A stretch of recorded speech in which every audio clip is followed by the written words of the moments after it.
Assalamualaikum warahmatullahi wabarakatuh. Perkenalkan, nama saya Ariyanti Febrianti, NIK 2202-11011, Prodi Ilmu Komunikasi, Fakultas Ilmu Sosial dan Ilmu Politik, Universitas Muhammadiyah Cirebon. Pada kesempatan kali ini, saya akan membahas mengenai materi kuliah Manajemen Komunikasi tentang monitoring dan evaluasi di bab 10 pada buku rujukan.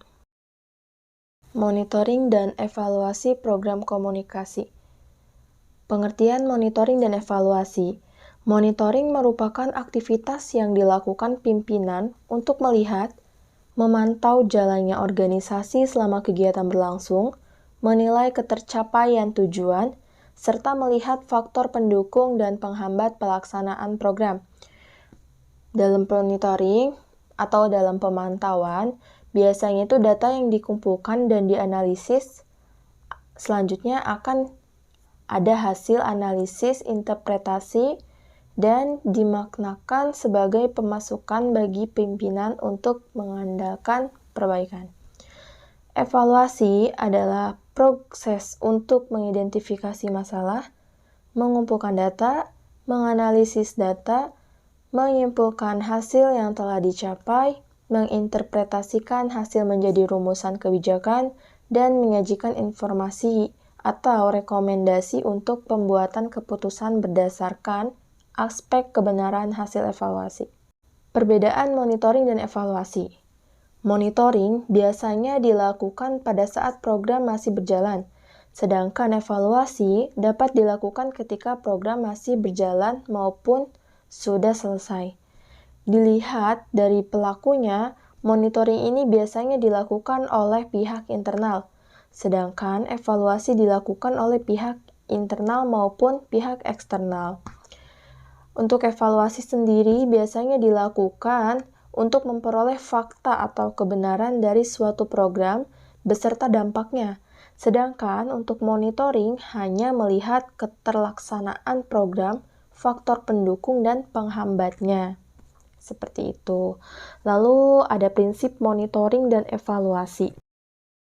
Prinsip dan monitoring dan evaluasi sendiri ini dibagi menjadi 4 bagian. Yang pertama ada berorientasi pada tujuan, yaitu mengacu pada tujuan yang ingin dicapai. Hasil monitoring dan evaluasi dipergunakan sebagai bahan untuk perbaikan atau meningkatkan program pada evaluasi formatif dan membuat justifikasi atau akuntabilitas pada evaluasi sumatif. Yang kedua ada mengacu pada kriteria keberhasilan. Monitoring dan evaluasi mengacu pada kriteria keberhasilan karena telah ditetapkan sebelumnya. Penentuan kriteria keberhasilan dilakukan antara pada evaluator, sponsor, pelaksanaan program, dan lembaga yang berkaitan. Yang ketiga, ada mengacu pada asas manfaat. Monitoring pada asas ini seharusnya dilakukan dengan manfaat yang jelas, berupa saran, masukan, atau rekomendasi untuk perbaikan program yang ada di dalam monitoring dan evaluasi atau program sejenis pada masa mendatang. Lalu yang keempat ada dilakukannya itu secara objektif. Para petugas monitoring dan evaluasi dari pihak eksternal seharusnya bersifat independen, yaitu bebas dari pengaruh pihak pelaksana program. Petugas monitoring dan evaluasi internal harus bertindak objektif, yaitu melaporkan temuannya dengan apa adanya. Pada bagian 2 ada model evaluasi atau standar keberhasilan. Model ini biasanya dilakukan untuk mengukur keberhasilan atau kegagalan proses strategis dengan mengukur standar demi pencapaian misi sebagai masukan bagi pembuatan keputusan berikut. Ada beberapa program yang dibuat. Yang pertama itu untuk mengukur sosial media. Penggunaan sosial media untuk mengomunikasikan suatu produk semakin menjadi tren. Tidak dipungkiri, strategi pemasaran melalui sosial media ini akan terus berkembang. Hal ini tentunya membuka peluang pemasaran melalui sosial media sebagai salah satu bahan kajian dalam komunikasi pemasaran.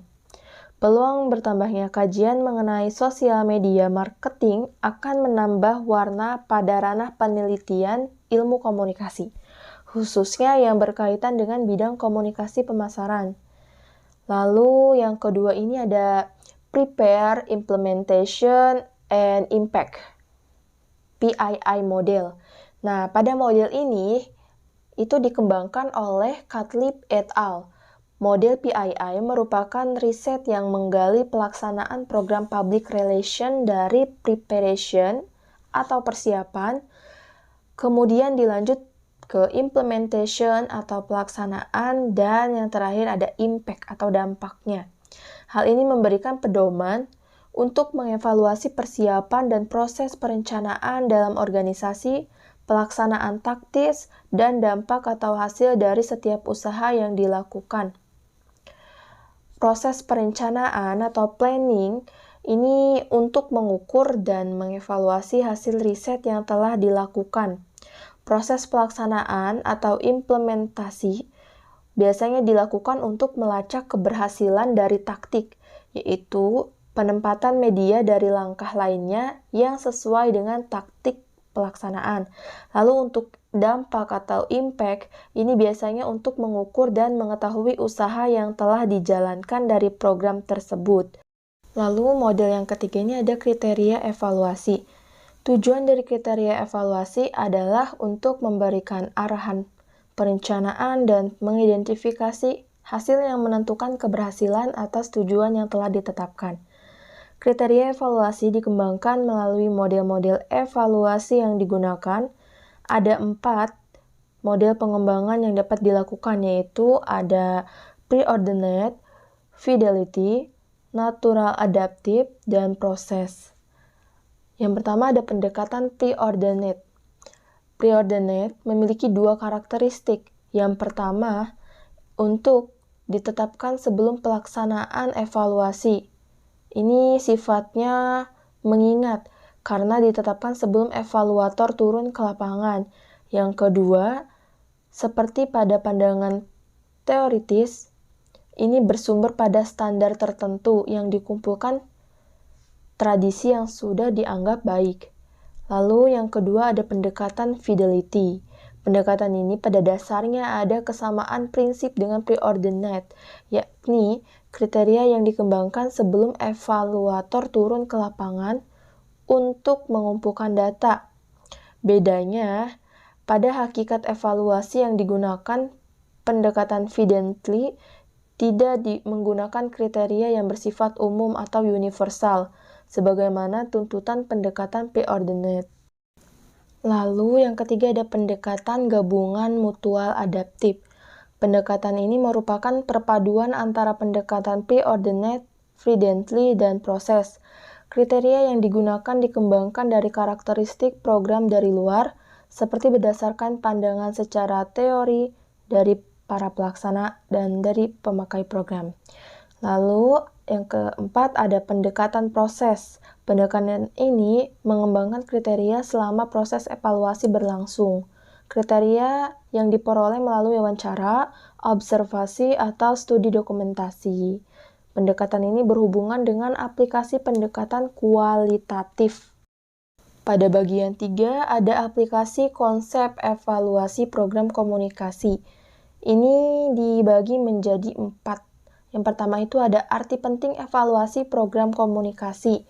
Nah, pada arti penting ini ada 2 alasan. Yang pertama dapat mempertahankan program kehumasan dan keberadaan bagian humas dalam perusahaan dengan menunjukkan nilai program humas bagi perusahaan. Yang keduanya adanya tuntutan manajemen perusahaan terhadap setiap bagian dalam perusahaan, agar setiap pengeluaran sumber daya pada bidang apapun harus dapat dipertanggungjawabkan atau accountable. Lalu yang kedua ada jenis evaluasi program komunikasi. Ini dibagi menjadi 2. Yang pertama ada proses evaluation, berkaitan dengan usaha untuk mengetahui program humas yang telah dikelola dengan baik. Lalu yang keduanya ada outcome evaluation berkaitan dengan usaha untuk mengetahui dampak dan hasil yang ditimbulkan oleh program humas yang telah dijalankan organisasi. Lalu ini di bagian ketiga ada proses dan tahap evaluasi program komunikasi. Menurut Gruning and Hahn 1982 mendeskripsikan ada 5 langkah tindakan yang harus dilakukan dalam evaluasi ini. Yang pertama ada spesifik objektif untuk membuat rumusan tujuan program spesifik dan dapat diukur. Yang keduanya measure the objective, melakukan pengukuran efek yang sudah dicapai dari program yang sudah dijalankan atau jabaran objektif atau tujuannya. Yang ketiga ada collect and analyze data untuk melakukan pengumpulan data dan mengukur efek yang dihasilkan sampel terpilih pada publik sasaran. Yang keempat ada report and result to decision maker untuk menulis laporan tentang hasil program kepada pengambil keputusan. Yang kelimanya ada apply the result of decision. Setiap hasil program harus diterapkan pada pengambilan keputusan. Proses evaluasi digambarkan Catlip, Center, dan Broom 1994 yaitu sebagai berikut. Dibagi dua. Yang pertama, implementation dan progress evaluation meliputi faktor konseptual yang memengaruhi, dilakukan peninjauan modifikasi prosedur dan strategi untuk menentukan implementasi sesuai dengan rencana, menilai implementasi sesuai dengan rencana, laporan pada pengambil keputusan. Yang keduanya ada outcome evaluation, meliputi menentukan faktor konseptual yang memengaruhi hasil akhir, meninjau dan modifikasi prosedur, strategi, dan rancangan evaluasi hasil yang dimuat dalam rencana evaluasi, mengumpulkan data dan informasi untuk evaluasi hasil, menganalisis dan menginterpretasikan data, dan untuk melaporkan pada pengambil keputusan. Lalu yang terakhir ada tingkat dan langkah evaluasi. Menurut Catlip, Center, dan Broom, menggambarkan tingkatan dan langkah evaluasi program komunikasi itu dibagi menjadi 3. Yang pertama ada preparation evaluation yang mencakup penilaian informasi yang digunakan sebagai dasar dalam perencanaan program, melihat organisasi dan ketepatan strategi, taktik program dan pesan, menilai kualitas pesan dan unsur presentasi program, dan kualitas penyajian. Yang kedua ada implementation evaluation, itu mencangkup penghitungan yang sudah dilakukan oleh komunikator dalam implementasi program, menghitung jumlah pesan yang telah terkirim dan terdistribusikan, menghitung jumlah pesan yang muncul di media, menghitung jumlah pesan yang terpak pesan, menentukan jumlah orang yang mengikuti pesan, dan metode yang digunakan. Lalu di bagian terakhir atau bagian ketiga ini ada impact evaluation, yang meliputi bertujuan mengetahui outcome yang dinyatakan dalam tujuan program untuk tiap-tiap publik sasaran, mengetahui hal-hal yang dipelajari oleh publik dari program yang sudah dijalankan perusahaan, menghitung jumlah orang yang berubah pendapatannya serta menjaga sikapnya, dan menilai program telah tercapai. Demikian yang dapat saya sampaikan untuk materi bab evaluasi dan monitoring ini. Kurang lebihnya mohon maaf. Semoga video pembelajaran ini memenuhi tugas pada mata kuliah manajemen komunikasi semester 3. Terima kasih. Wassalamualaikum.